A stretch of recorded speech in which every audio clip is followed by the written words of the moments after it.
अब राहु को हम देखते हैं कि वो अपने सेवन्थ हाउस में कैसे रिजल्ट्स देगा। देखिए, सेवन्थ हाउस है आपकी मैरिज का, स्पाउस का, पार्टनरशिप्स का, जनता का।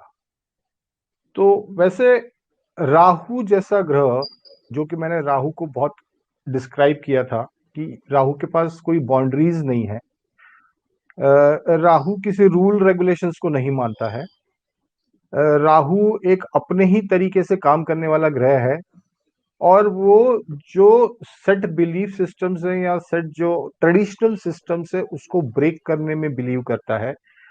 अब ऐसा ग्रह जिसकी की कैरेक्टरिस्टिक्स ये हो, ये ग्रह आ जाए एक मैरिज के स्थान पे, जो कि मैरिज का नाम होता है एक दूसरे को संभालना, एक दूसरे के लिए समर्पण करना, एक दूसरे के लिए सेक्रीफाइस करना, एक दूसरे के लिए लॉयल्टी, एक दूसरे के लिए सिंसेरिटी।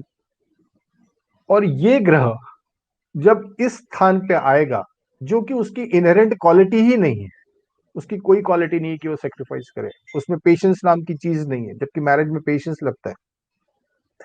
वो रूल्स को तोड़ना चाहता है। वो हो सकता है कि राहु इन seventh house, a person can have a multiple affairs, he may go for a live-in relationship also, he may go for a prostitution also, he can have multiple marriages also.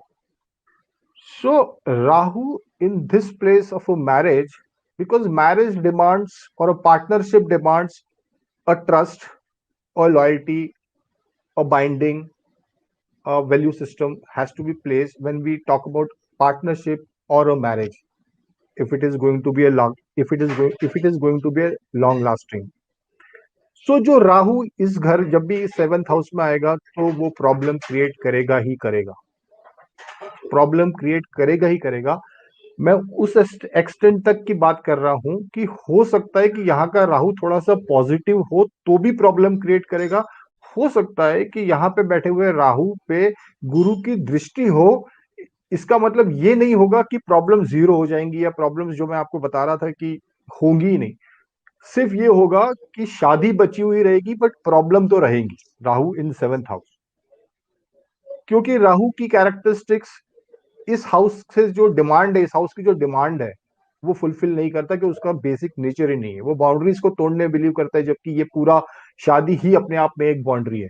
दोनों के लिए एक अपने आप में बाउंड्री है कि हम दोनों ने एक दूसरे को कमिटमेंट दे दिया, and we will not break this boundary for this lifetime. So Rahu doesn't suit here. At the same time आप देखिए, केतु फर्स्ट हाउस में जाके बैठा है। फर्स्ट हाउस आपका होता है बुद्धि, आपका दिमाग होता है। और केतु जो कि ऐसा ग्रह है जिसके पास की ऊपर का हिस्सा ही नहीं है, उस पर का बुद्धि ही नहीं है उसके पास, ऐसा ग्रह आपकी बुद्धि पे जाके बैठा है, तो वो इंसान ऑफ कोर्स विदाउट बुद्धि ही most of the time operate करेगा। उसको वो केतु डिटैचमेंट देता है, जैसे कि आपने बताया, तो उसको अपने बारे में वो इतना ज्यादा केयरलेस रहता है।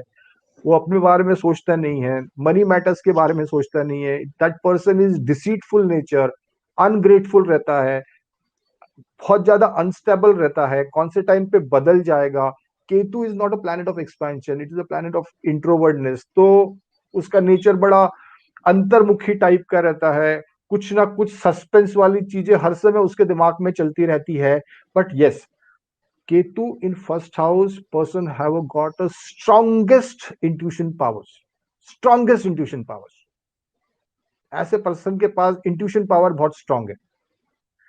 सो बट केतु की ये पोजीशन, केतु की position in first house and seventh house position Rahu is not at all advisable in kundli. And the best part is कि इन ग्रहों का अगर यहाँ पर है तो कुछ अच्छे ग्रहों का इनको साथ मिल जाए, अदरवाइज थोड़ी सी प्रॉब्लम या ज्यादा हद तक प्रॉब्लम बनी रहती है in terms of marriage, in terms of partnership. हो सकता है पार्टनरशिप धोखा दे जाए, हो सकता है कि जिससे आपकी शादी हुई हो सकता है डाइवर्स हो जाए, हो सकता है आपने धोखा नहीं दिया, सामने वाला धोखा दे दे। सो चीजों पे चीजों को उल्टी तरीके से यहाँ पे होती ही होती है अगर राहु सेवंथ हाउस में है। क्योंकि क्या होता है जनरली, देखिए पंकज जी, दूसरे एंगल से इसको हम समझते हैं कि राहु ने अगर सेवंथ हाउस में प्रॉब्लम क्रिएट कर दी किसी इंसान के, डिच हो गया, धोखा मिल गया, प्यार में धोखा मिल गया, शादी में धोखा मिल गया, उसके बाद वो इंसान चेंज हो जाता है। उसके बाद वो इंसान चेंज हो जाता है, उसका लाइफ का देखने का तरीका चेंज हो जाता है, उसका केतु एक्टिवेट हो जाता है। फिर वो सोचता है, फिर उसको ये लगने लगता है कि इस लाइफ में कुछ रखा नहीं है, या तो हर समय धोखा है। That Ketu gets activated, and then उसके वहां से जो डायरेक्शन चेंज होती है लाइफ के लिए, लाइफ के नजरिया को देखने के लिए, so that also change. So this Ketu in first house and Rahu in seventh house has got an interlinked effect on a particular native, but this position is not advisable. So the best remedy for here कि Ketu first house में और Rahu seventh house में है कि always listen to your inner voice and stay truthful and loyal in your relationships, whether it is a partnership relationship or whether it is a marriage relationship. Otherwise then things will, देखो क्या है, मैं शुरू से discussion हम यही कह रहे हैं कि राहु और केतु को अगर सही डायरेक्शन दे दे तो they can create wonders, and vice versa is also true. If उनको अगर गलत डायरेक्शन मिल गई तो that their nature will be a devastating type of nature. So it is very important that how you are going to handle Rahu and Ketu, because वो आपके actions पे बहुत डिपेंड करता है कि आप किस तरीके से जीवन को लीड कर रहे हो और किस तरीके से कॉन्शियस इफर्ट कर रहे हो राहु और केतु को हैंडल करने के लिए। इसीलिए ज्योतिषी विज्ञान अपना रोल यहाँ पे प्ले करता है कि हमको पता है कि हमारे राहु केतु या अदर प्लैनेट्स कैसे बैठे हैं और हमको किस तरह से एक्ट करना है। So small small remedies can change life for ever. So this is about Rahu in 7th house, Ketu in first house. Let us go Rahu in 8th house and Ketu in 2nd house. So 8th house is is a place of 8th house को actually जो मतलब कालपुरुष की कुंडली में 8th house ये दुख का स्थान है। ये मेरे हमारी जातक की मृत्यु का स्थान होता है। सबका 8th हाउस उसकी मृत्यु को शो करता है। ये एक दुख का स्थान है, ये एक सडन चीजों को होने का स्थान है। ये एक स्थान ऐसा है जहां पे चीजें सस्पेंस में रहती हैं, गड़ी हुई रहती हैं, जमीन पे पुट फुट बाहर नहीं आती हैं, अंडर द ग्राउंड रहती हैं। ये रिसर्च का स्थान है, इसीलिए इसको रिसर्च का स्थान भी बोलते हैं, मृत्यु का स्थान बोलते हैं, इसको पेरेंटल प्रॉपर्टीज का स्थान भी बोलते हैं, क्योंकि ये सब चीजें जो है ये 8th हाउस को शो करती है। नाउ अब राहु जैसा ग्रह 8th हाउस में आ जाए तो सबसे पहले तो यहाँ पे अच्छा राहु ऑकल्ट में, एस्ट्रोलॉजी में, जादू टोना में, या और ऑकल्ट जितनी भी साइंस के अंदर आती है, ये इसका जो ज्ञान है, इसकी जो विद्या है, उसमें वो जातक बहुत अच्छी तरीके से निपुण हो सकता है। अगर 8th हाउस का रिलेशन आपके 10th हाउस से बन रहा हो तो और ही ज्यादा है कि वो उस इंसान अपने को उस प्रोफेशन में भी ले जा सकता है। दूसरी अच्छी बात इस हाउस के बारे में यह है कि यहाँ का Rahu in 8th house person will be a completely research oriented, completely research oriented, क्योंकि केतु 2nd से 8 को देख भी रहा है। एंड देखिए, research is not a math. Research वो चीज होती है जो कि आज तक कोई सामने नहीं लाया है दुनिया के, और रिसर्च का मतलब ये होता है कि कोई नई चीज सामने आप लाओगे। जितने भी बड़े साइंटिफिक डिस्कवरीज हुई हैं या इन्वेंशंस हुई हैं, वो फिर भले ही हो सकता है कि अल्बर्ट आइंस्टीन हो, या हो सकता है वो एडिसन हो, या मैडम क्यूरी हो। See, these people, they have done research, they are scientists, they have come out with some new thing. वो सिर्फ न्यू थिंग वो मैथमेटिकल कैलकुलेशंस के बदौलत नहीं लाए हो। इट इज नॉट 2+2 = 4 और a² + b² = 2abc, नहीं, नो। सी दिस बेसिक जो इन्वेंशंस हुए हैं ना, वो उनके सब चेतन, जो एक अनकॉन्शियस माइंड में हुए हैं, एक सब चेतन माइंड जिसको कहते हैं, which is more stronger than your conscious mind, maybe 50 times more powerful than your unconscious mind.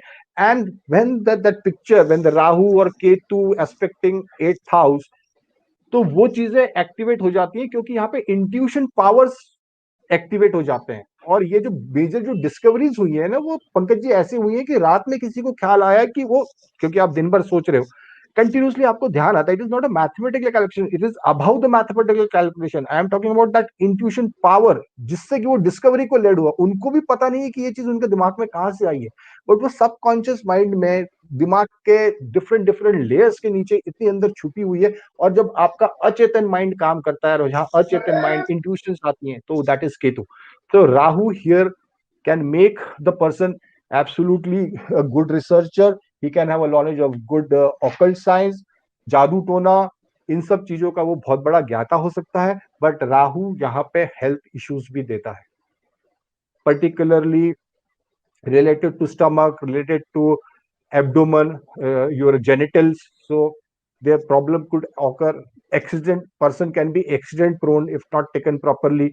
So this is Rahu in 8th house. These people can be detective researchers, they can be in CBI, because ये सब चीजें अंदर जो चीजें छुपी हुई हैं उनको बाहर निकालने का काम करते हैं ये वाले पोजीशंस के लोग. डिटेक्टिव्स हुए, रिसर्चर्स हुए, या सीबीआई एजेंट्स हुए. सो कुंडली जागरण का स्थान जैसे आपने बोला. Now this is Rahu in 8th house. Now come to Ketu in 2nd house.